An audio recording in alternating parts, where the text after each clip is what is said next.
Imagine a woman wearing a helmet in Vietnam, the only soldier alive, then shot dead in Mexico and left for dead. But that wasn't the end of her story. What we are about to tell you is not just the biography of a legend, but a journey into the indomitable soul of Oriana Fallaci, a woman who made truth her crusade and pain her greatest art. Prepare to hear the story of a life lived on the edge, between the war fronts of the world and the most intimate battles of the heart, a story that will make you question the limits of human courage and the depth of the most heartbreaking love. Oriana Fallaci, her name alone evokes a whirlwind of passion, a sculpted image of courage, and a hurricane of intelligence. He was a figure that did not bend, a voice that did not fade, a soul that burned with a sacred fire for justice and truth. His existence was not a walk in the park, but a veritable march through the minefields of history and the human soul. She lived among the whistling bullets of war zones, with the dust of conflict settling on her and the storms that raged inside her between doubts, shattered ideals, and incandescent loves. She was a woman who did not seek the truth. She tore it out with the strength of her claws, examined it under the merciless lens of her intelligence, and returned it to the world with a brutality and clarity that few have ever equaled. She wasn't just a journalist, she was a witness, a warrior, a beacon in an often too dark world, always searching for that spark that could illuminate the depths of things, no matter how painful the discovery. Her spirit was forged in the crucible of the rawest experience, and every scar, every tear, every triumph gave her a depth and resonance that still captivates us today. His journalistic career is a monument to temerity, a tale of war fronts and revolutions where his only shield was the pen and his only weapon the uncomfortable question.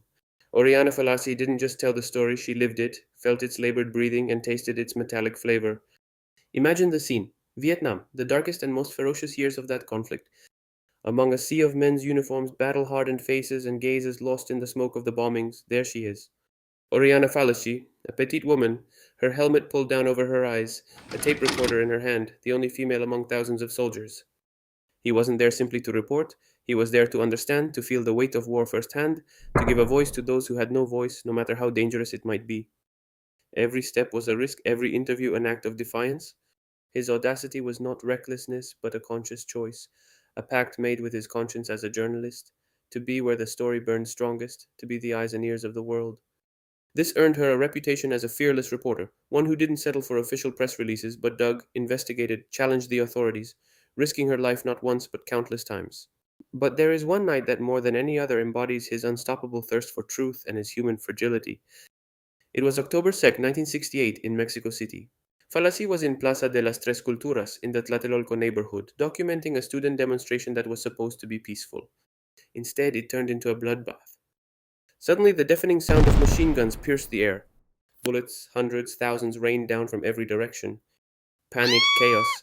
Oriana, in the midst of the carnage, sought shelter but was hit. 3 bullets struck her. He remembered the taste of blood in his mouth, the weight of his body falling, the silence that followed the din, and then the darkness. She was left there, on the blood and dust stained pavement, among the bodies of dozens of students believed to be dead, another innocent victim of that madness.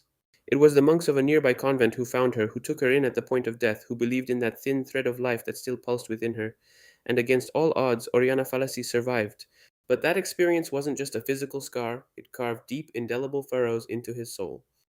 That night changed her life, transforming her from an observer to a direct witness of the most blind violence, strengthening in her a disillusionment that would shape every word, every future thought.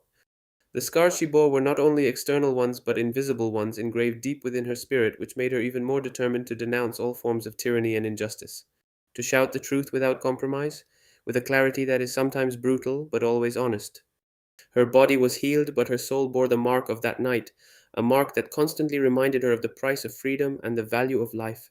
Oriana's life was a succession of explosive encounters, but none was as decisive, so burning, so profoundly transformative as the one with Alexandros Panagoulis.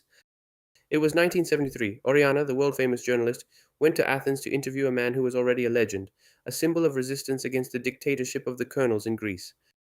Alexandros Panagoulis, known to all as Alekos Gouankouacs, was a poet, a politician, a revolutionary who had attempted to assassinate the dictator Georgios Papadopoulos. For this, he had suffered unspeakable torture in the regime's prisons. He had known the most total isolation, the cruelest dehumanization, but he had never given in. His story was a cry for freedom, a hymn to human dignity. The interview was supposed to be a cold confrontation between a journalist and his source, but it turned into something infinitely greater. Within the prison walls, or perhaps immediately after his release, 2 incandescent souls recognized each other. He, the martyr of freedom, with eyes that had seen the abyss and a voice that still carried the weight of chains.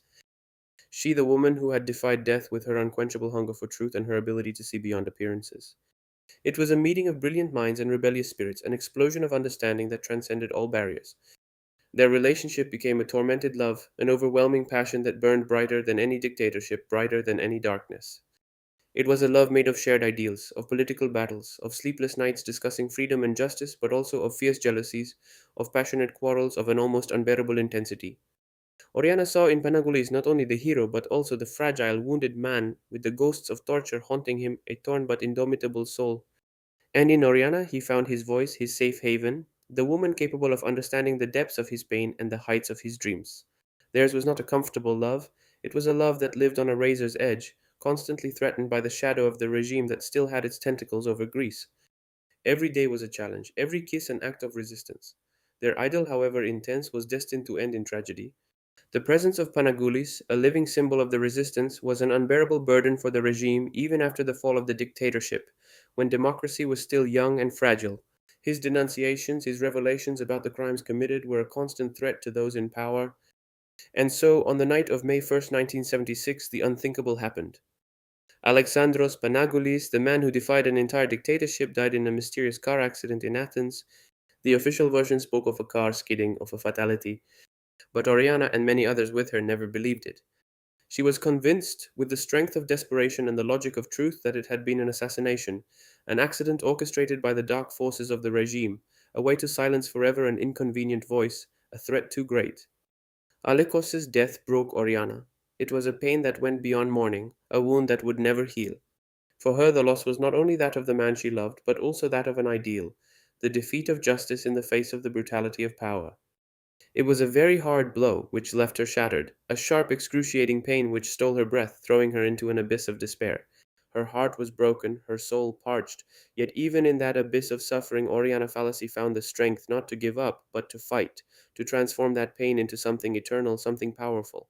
From the deepest and most excruciating pain, the kind that takes your breath away and empties the soul, Oriana Fallaci gave birth not only to a book, but to a true testament, a titanic work that has transcended the boundaries of literature to become a monument to memory, courage, and love. That pain, that impotent anger at the loss of Alexandros Panagoulis poured out onto the pages of A Man. It wasn't a simple biography nor a novel like others, it was an epic of passion and resistance, a cry of love and a ferocious indictment of injustice, written with tears in her eyes and a heart in her throat. Oriana didn't just tell Alekos's life, she relived it, word for torment, love for love.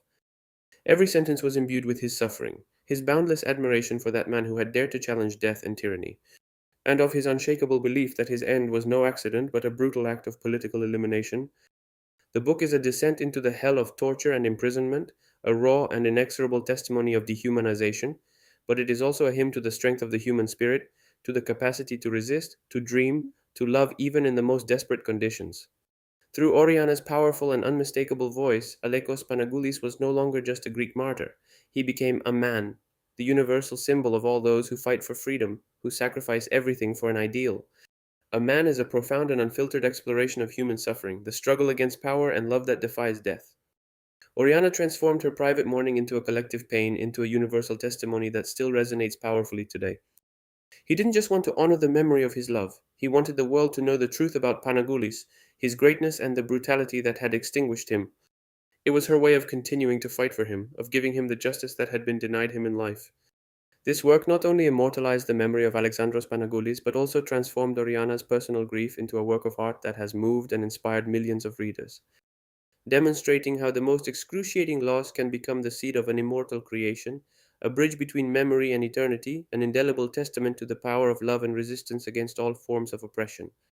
Oriana Fallaci's life was a novel in itself, full of drama, courageous choices, and impossible loves. He lived as he wrote, without mincing words, with burning passion and an insatiable thirst for truth. She was the woman with the helmet in Vietnam, the survivor of Tlatelolco, the lover of a revolutionary, and the writer who transformed pain into a masterpiece. Her legacy is that of a journalist who was never afraid to look death in the eye, of a woman who loved with all her being, and of an intellectual who used every word like a bullet to defend what she believed in. His voice, sharp and indomitable, continues to resonate, reminding us of the priceless value of freedom and the transformative power of suffering. If this story of courage and love has touched you, subscribe to the channel so you don't miss our future explorations of extraordinary lives.